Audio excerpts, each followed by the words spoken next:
بسم اللہ الرحمن الرحیم۔ السلام علیکم ورحمۃ اللہ۔ میں زید المرتضیٰ اپنے ویڈیو چینل سے آپ سے مخاطب ہوں۔ اللہ رب العزت نے انسانوں میں اہلیتوں کا فرق رکھا ہے۔ ایک بات کی تفہیم ایک آدمی ایک طریقے سے لیتا ہے، دوسرا آدمی مختلف طریقے سے لیتا ہے۔ تفہیم کی بنیاد پر اختلافات کا پیدا ہونا ایک فطری امر ہے۔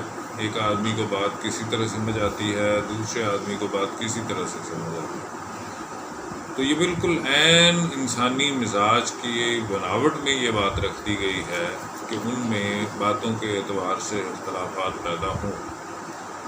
ایک چھوٹا یونٹ جو ہے، ایک گھر، اس سے لے کر ایک قوم تک، ملک کی سطح تک یہ اختلافات انسانوں میں موجود رہتے ہیں۔ اختلافات کا پیدا ہونا کوئی انہونی بات نہیں ہے، یا معاشرے میں اختلافات کا موجود ہونا کوئی ایسی بات نہیں ہے جسے ہم کہیں کہ یہ بہت عجیب سی بات ہے۔ یہ بالکل فطری بات ہے۔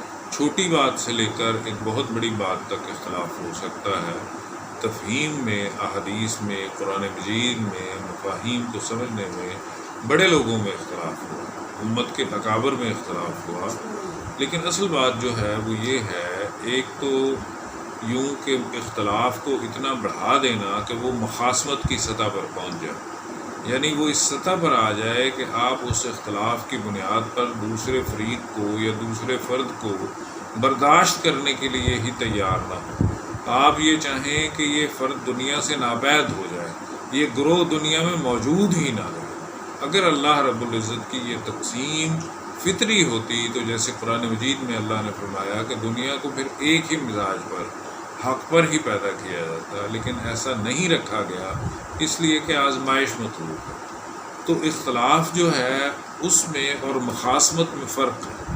مخاصمت یہ ہے کہ آپ دوسرے کو فکر کے اعتبار سے نہیں، شخصیت کے اعتبار سے رد کر دیں۔ آپ اس کی بات سے اس قدر تنفر برتیں کہ آپ اس کو یہ چاہیں کہ یہ دنیا میں فکر یا یہ فرد رہے ہی نہ۔ حالانکہ دنیا میں سب سے زیادہ اختلاف کرنے میں اگر آپ دیکھیں تو وہ لوگ اپنے رب کے بارے میں اختلاف رکھتے ہیں۔ اللہ کے بارے میں ہر گروہ کا اپنا ایک نقطہ نظر ہے، اپنی ایک رائے ہے۔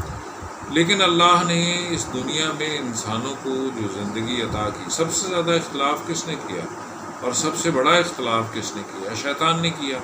لیکن جب اس نے اللہ سے مہلت مانگی تو اللہ نے اس کو نہ صرف یہ کہ مہلت دی، بلکہ اس دعوے کی وجہ سے اس کو اور طوالت دی قیامت تک کے لیے کہ جو اس نے کہا کہ میں تیرے بندوں کو تیرے راستے بھٹکاؤں گا۔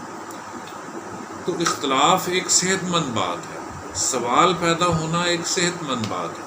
کسی کی بھی بات پر سوال پیدا ہو سکتا ہے۔ اس سوال کو اگر کوئی سامنے لاتا ہے تو اس کا مطلب یہ نہیں ہے کہ وہ شخص، وہ فرد، وہ ہمارا دشمن ہے یا وہ ہمارے خلاف ہے۔ لیکن جیسے ہی اس سوال کو ہم اپنے انداز میں یہ سمجھتے ہیں کہ اس سے شاید ہماری شخصیت پر، ہمارے افکار پر فرق پڑتا ہے، تو آدمی میں ایک تنفر کا جذبہ، مخاصمت کا جذبہ پیدا ہوتا ہے، جو کہ ایک منفی جذبہ ہے۔ انسانوں کی ہر بات، جیسے امام مالک رحمۃ اللہ علیہ نے جو نبی اکرم صلی اللہ علیہ وسلم کے روضہ مبارک کے باہر درس دیتے تھے، ہاتھ سے اشارہ کر کے کہتے تھے کہ اس قبر والے کے علاوہ ہر آدمی کی بات رد بھی کی جا سکتی ہے، قبول بھی کی جا سکتی ہے، سوائے اس قبر والے۔ تو رسول اللہ صلی اللہ علیہ وسلم یا اللہ رب العزت، ان کی بات جو ہے وہ حتمی ہے۔ اس کے علاوہ باقی انسانوں میں اللہ اور اس کے رسول کی بات کو سمجھنے میں بھی اختلاف ہو سکتا ہے۔ تو اس حوالے سے میں یہ گزارش کروں گا کہ میں جو آپ کے سامنے گزارشات رکھ رہا ہوں، یہ گزارشات ایک عام فرد کی آراء ہے۔ یہ آپ ان سے اختلاف بھی کر سکتے ہیں، جزوی طور پہ بھی، بلکہ کلی طور پہ بھی کر سکتے ہیں، یکسر مسترد بھی کر سکتے ہیں، سوال بھی اٹھا سکتے ہیں، مجھ سے پوچھ بھی سکتے ہیں کہ آپ نے یہ بات کہی، میں آپ کو بتا دوں گا کہ میرا ماخذ کیا ہے۔ لیکن یہ کہ ہم ایک ایسا صحت مند معاشرہ تشکیل دینا چاہتے ہیں جس میں لوگ آپس میں صحت مند طریقے سے گفتگو کر سکیں، جو اختلاف کا تو باعث بنے لیکن نزاع کا باعث نہ بنے، مخاصمت کا باعث نہ بنے۔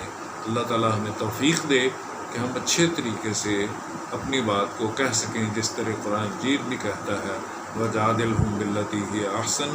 لوگوں سے جب آپ کسی بارے میں جدال بھی کریں، کوئی بحث مباحثہ کریں، بہت اچھے طریقے سے وہ بحث ہونی چاہیے۔ تو ہم کوشش کریں گے کہ اپنی بساط کی حد تک، اپنی رسائی کی حد تک ایک مثبت پیغام آپ تک پہنچے، اور اللہ تعالیٰ مجھے بھی توفیق دے اور آپ حضرات کو بھی توفیق دے کہ ہم اس مثبت کے مطابق اپنی زندگی کو گزاریں۔ مخالفت ترین ہے لیکن مخاصمت کے بغیر۔ اللہ تبارک و تعالیٰ ہمیں اس پر عمل کی توفیق دے۔